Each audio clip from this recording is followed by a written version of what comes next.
Do you think you grew up in a healthy environment? Your childhood is supposed to be the time of joy, happiness, and growth, where you learn about the world through your experiences with your parents and the people around you. But unfortunately, some people don't experience the blessing of living in a happy household. If you were neglected or abused as a kid, you probably suffer the consequences of it to this day. Without knowing how toxic your situation really was, you may have come to believe that it's just how families work and bring your learned feelings of shame, fear, and sadness into adulthood. To learn more about this, here are 5 signs you had a traumatic childhood. Number 1, childish reactions. How do you cope with stress? While children cry and throw tantrums to relieve their frustrations, it would be a bit odd to see an adult angrily stomp their feet in the middle of a long and boring meeting. This is why adults need to handle their problems in a different, more mature way. But if you've suffered trauma as a child, you might find yourself drifting off to simpler times when life gets too hard to handle. This is called age regression, a coping mechanism in which your behavior temporarily reverses to earlier stages of development. So, when faced with stress, you may turn to using baby talk, throwing tantrums, rocking or pacing to soothe yourself, or using dolls or stuffed animals for support. Some extreme cases of age regression can include crying in a fetal position or bedwetting. Number 2, insecure attachment. In psychology, the theory of attachment refers to how our ideas about relationships are learned through our interactions with our parents or caregivers.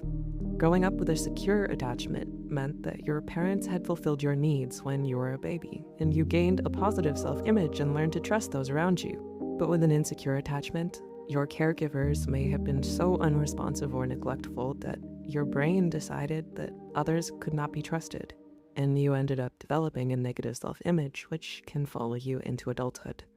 As a result, you may struggle to form or maintain close relationships because you experience intense feelings of abandonment or the fear of commitment. Number 3, conflict avoidance. Were you allowed to stand up for yourself when you felt you needed to, or did your parents always just dismiss your thoughts and ideas?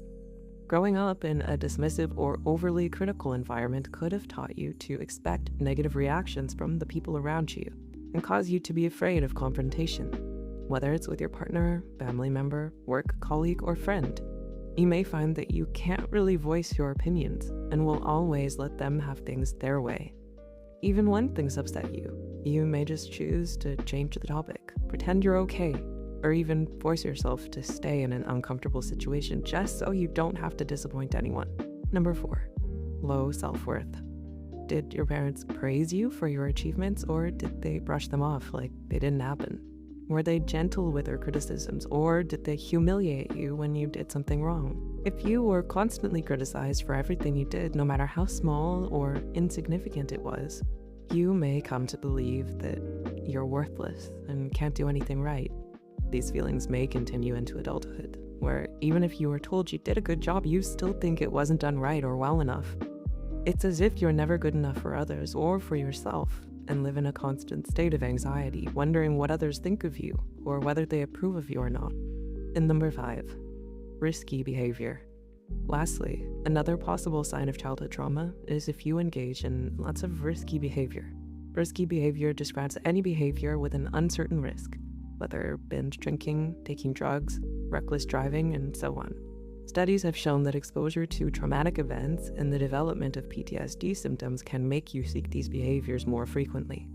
Also, seeking risk may be a maladaptive strategy to help you overcome all those negative feelings you experienced when you were a child. Even if you don't see it as a big deal, risking your life and health is certainly cause for concern. Do you think you had a traumatic childhood? Let us know in the comments below. If you found this video helpful, be sure to like, subscribe, and share this video with those who might benefit from it.